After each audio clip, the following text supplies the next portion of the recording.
বাউফলে ইলিশ সম্পদ সংরক্ষণ, ইলিশের প্রধান প্রজনন মৌসুম ও সরকার ঘোষিত ২২ দিন অবরোধ চলায় মা ইলিশ রক্ষায় তেঁতুলিয়া নদীতে অভিযান পরিচালনা করেছে উপজেলা মৎস্য অফিস ও নৌ পুলিশ। ২২ অক্টোবর বুধবার সকালে এ যৌথ অভিযান পরিচালনা করা হয়।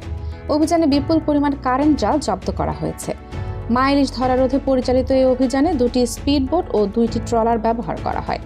মৎস্য অফিস সূত্রে জানা যায়, ৪ অক্টোবর থেকে ২২ অক্টোবর পর্যন্ত ৯৭টি অভিযান পরিচালনা করা হয়েছে।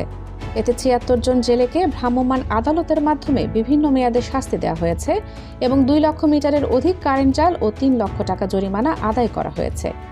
উপজেলা মৎস্য কর্মকর্তা এম পারভেজ জানান, সরকার ঘোষিত নিষেধাজ্ঞা অমান্য করে কেউ যেন মা ইলিশ শিকার করতে না পারে, সেজন্য নিয়মিতভাবে নদীতে অভিযান পরিচালনা করা হচ্ছে।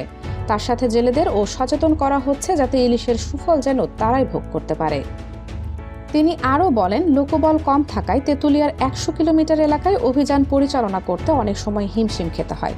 কালাইয়া নৌ পুলিশ ফাঁড়ির ইনচার্জ আল মামুন বলেন, ইলিশের উৎপাদন বৃদ্ধি ও ভবিষ্যৎ প্রজন্মের খাদ্য নিরাপত্তা নিশ্চিত করতে মা ইলিশ রক্ষা অত্যন্ত জরুরি।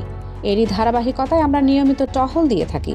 স্থানীয় সচেতন মহল এমন অভিযানের প্রশংসা করেছে এবং এই কার্যক্রম অব্যাহত রাখার আহ্বান জানিয়েছে।